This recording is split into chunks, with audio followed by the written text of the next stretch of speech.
la diabetes es una enfermedad proinflamatoria, como muchas de las enfermedades que nosotros sabemos, como la hipertensión, la obesidad, muchas enfermedades inmunitarias, ¿no? Que a veces no le tomamos mucha importancia y a la larga producen ya esta patología que es una complicación. A esta hora le presentamos nuestra secuencia Primero tu salud. Vivir más es cuidarnos más. Primero tu salud. Y le damos la bienvenida a nuestra invitada, la doctora Dayana Serpa, y es cardióloga y especialista en falla cardíaca. ¿Cómo está, doctora? Bienvenida. Hola, Katiuska. De verdad encantada nuevamente de estar aquí contigo y sobre todo ayudar y sobre todo prevenir esta enfermedad que aparentemente no muchos la conocen, pero ahora se me está dando la oportunidad de poderlo conversar y explicarle al público. Gracias, doctora. Y como siempre, vamos a habilitar líneas telefónicas, vamos a conversar con ustedes, con los oyentes, con los televidentes de Radio Exitosa para hablar sobre la insuficiencia cardíaca y cómo está relacionado con la diabetes. Mira, efectivamente, a mí me ha sorprendido mucho lo que me dijiste, ¿no? De 10 a 40% que pacientes ya con diabetes están teniendo falla cardíaca. Es que definitivamente la diabetes es una enfermedad proinflamatoria, como muchas de las enfermedades que nosotros sabemos, como la hipertensión, la obesidad, muchas enfermedades inmunitarias, ¿no? Que a veces no le tomamos mucha importancia y a la larga producen ya esta patología que es una complicación, ¿ya? Porque el paciente debería ser diagnosticado en inicios. Si nosotros podríamos evaluar mejor a un paciente diabético, yo creo que no llegaríamos a estas cifras que cada vez están aumentando. Entonces, yo creo que es la prevención. Ahora existe scores que podemos catalogar al paciente diabético y que tiene una alta probabilidad de acá a 5 años que el paciente pueda tener falla cardíaca, ¿no? Por eso es que es importante que el paciente diabético tenga una evaluación cardiológica, no solamente la de endocrino, sino también cardiológica, para nosotros determinar si este paciente ya tiene un riesgo de tener no solamente este problema con el corazón, sino problema renal, las complicaciones de la diabetes. Últimamente, inclusive ahora último se ha catalogado un score para pacientes con diabetes mellitus que se ha hecho en un hospital en Texas, donde solamente lo catalogan con 4 criterios para poder determinar si el paciente ya tiene un pronóstico de falla cardíaca de acá a 5 años. ¿Ya? Son exámenes bioquímicos que no necesitamos hacer gran cosa, o sea, solamente pedirle al paciente y poder esperar que nos traiga los resultados para nosotros poderlo catalogar. Tenemos la troponina T, el ProBNP y la proteína C reactiva. Y otro más que catalogan es el ecocardiograma. Con estos 4 yo puedo determinar que el paciente pueda llegar a tener un riesgo de tener un problema cardiovascular de acá un tiempo. ¿Qué pacientes están altamente con tendencia a esto? Pacientes con obesidad sobre todo y diabéticos mal controlados. Porque el paciente diabético no da síntomas característicos de un problema cardiológico. Entonces, la única manera de poder prevenir que estos pacientes lleguen a este estadio tan avanzado es solicitándole estos exámenes, que son tan sencillos. Si en Estados Unidos, en Europa, en México y en muchos países donde yo he viajado lo hacen, porque acá no lo podemos hacer.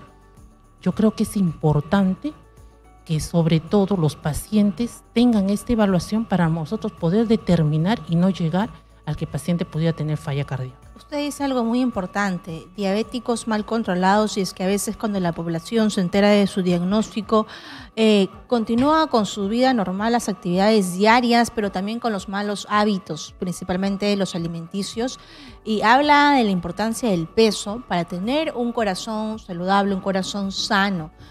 ¿Cuán relevante es esto, la obesidad, por ejemplo? Mira, ahorita la obesidad es catalogada como un factor importante en falla cardíaca preservada.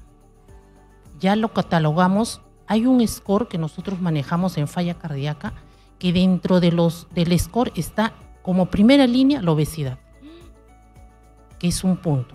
Después tenemos la hipertensión pulmonar, la hipertensión, pacientes que tienen ya por ecocardiografía que tienen un llenado ventricular alterado, y la edad.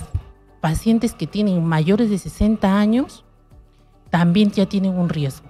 Entonces, si yo le sumo a esto todos los 5 factores que te he dicho, y yo ya veo que un paciente esté en riesgo moderado entre 2 y 5, tengo que buscar algo más.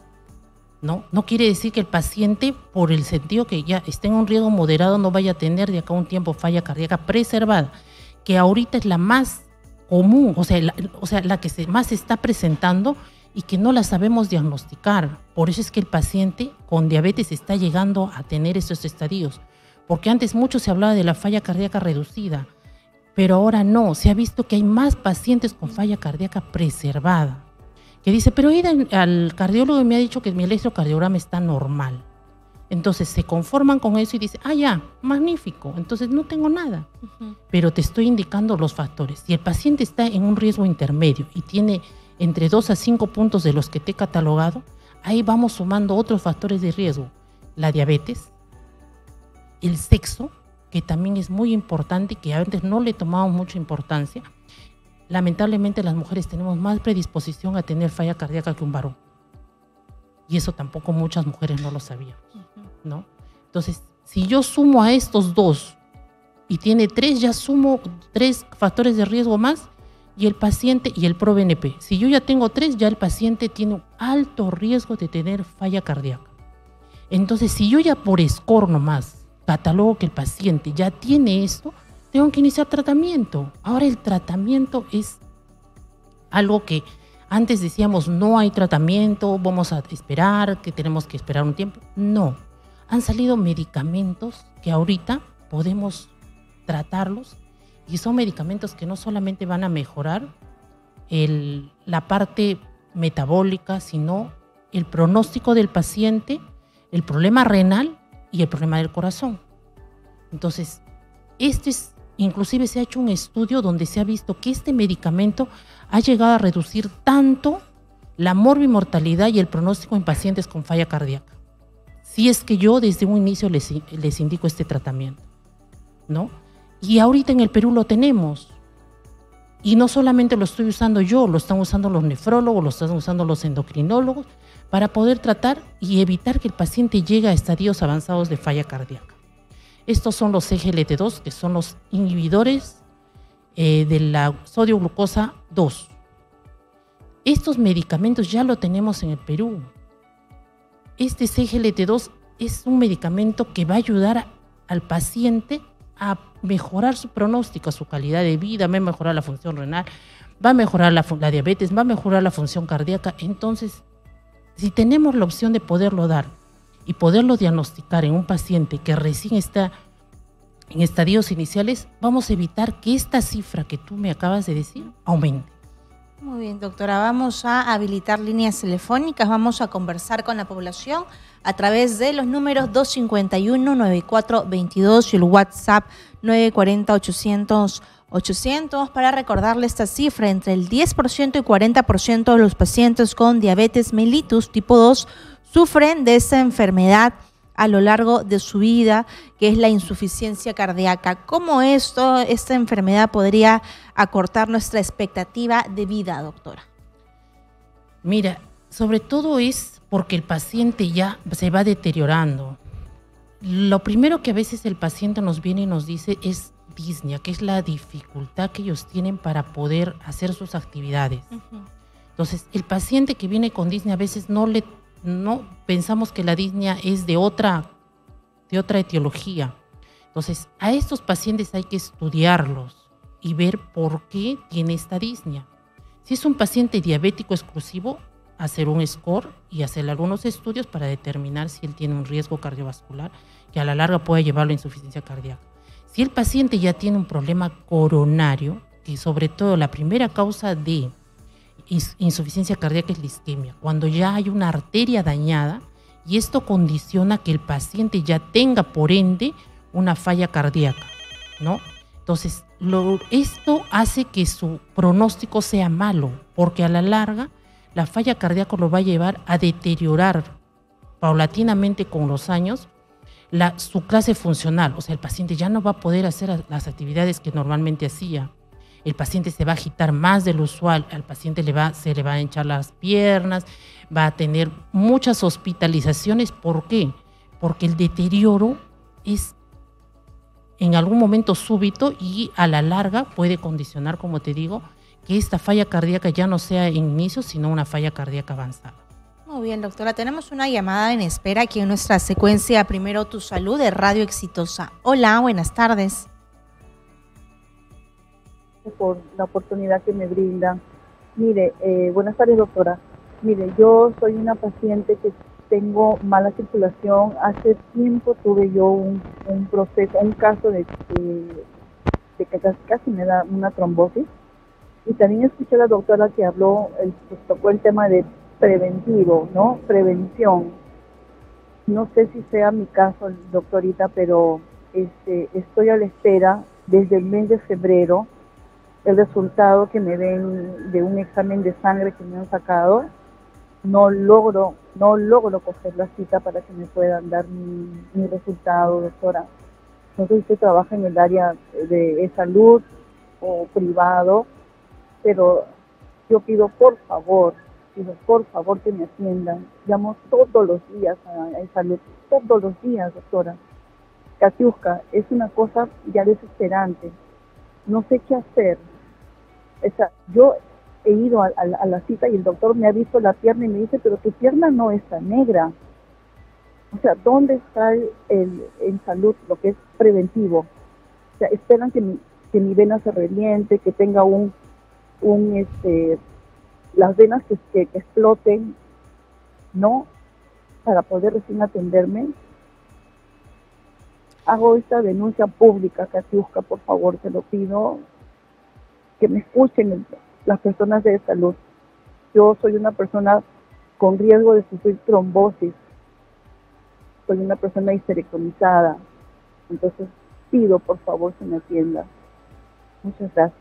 A usted, muchas gracias por la denuncia pública. Bueno, mira, efectivamente puede ser que tú tengas una insuficiencia vascular periférica, que es a nivel de las piernas, ¿no? Eso deberían haberte hecho un examen que es un ecodoppler venoso o arterial, no sé, dependiendo a la evaluación que haya solicitado el especialista, para poder determinar si es venoso o arterial, ¿no? Por eso el doctor te preguntó si tus piernas no están negras, ¿no?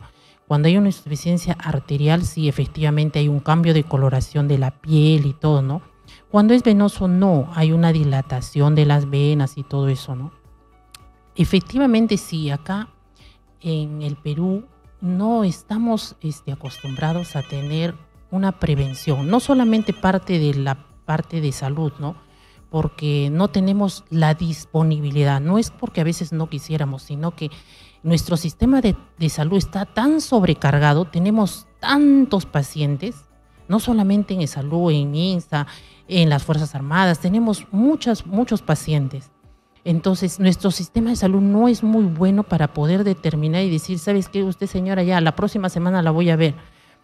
La cantidad de pacientes definitivamente que tenemos y la cantidad de enfermos que tenemos es impresionante. Entonces, para poder hacer prevención tendríamos que tener un área específica de una persona encargada o de personas, un grupo de encargados de poder hacer prevención. Y lamentablemente acá en Perú no lo tenemos. Y sí, sería muy bueno, y yo felicito a veces a mis pacientes cuando vienen y me dicen, doctora, me estoy viniendo a hacer un chequeo. Magnífico. ¿Por qué? Porque si yo no me hago controlar la presión, si yo por lo menos no me saco un electrocardiograma, si yo ya estoy evidenciando que el paciente tiene... ¿A partir de qué edad, doctora? La edad ahorita no es que tengo pacientes de 30 años que han tenido un infarto en el corazón. Tengo pacientes que tienen obesidad mórbida, que vienen para hacerse una evaluación cardiológica. Tienen factores de riesgo, ¿no? Si tienes obesidad en principio. Claro, como te dije, ahorita la obesidad es un factor de riesgo importantísimo. Y ya está considerando dentro de los scores de falla cardíaca. Muy bien, doctora. Tenemos una siguiente comunicación aquí en la secuencia Primero Tu Salud. Estamos hablando de la importancia de cuidar nuestro corazón y esta enfermedad que es la insuficiencia cardíaca relacionada con la diabetes mellitus tipo 2. Hola, buenas tardes. Hola, buenas Aló, tardes. Buenas tardes. ¿Cómo está? Buenas Hola, buenas tardes, tardes. bienvenida. Buenas tardes. Sí, le quería hacer una consulta a la doctora. Sí, le escuchamos. Buenas tardes, doctora. Bueno, tengo a mi esposa que tiene 49 años. Él es diabético tipo 2 y está tomando 3 tipos de medicinas que le ha recetado el médico internista. Pero hace 4 años hizo un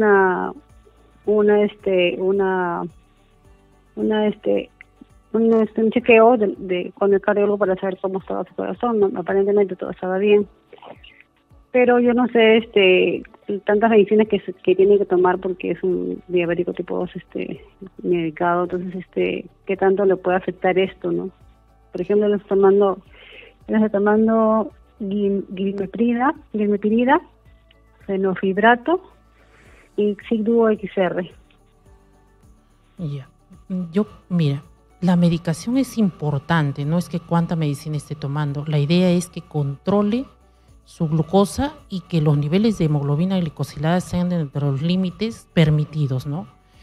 El paciente le va a beneficiar más tomar su medicación que no tomarla, porque como has visto, a la larga puede llevar a que él pueda llegar a tener una falla cardíaca. Y no solamente problemas del corazón, sino problemas renales, problemas oftalmológicos, problemas vasculares.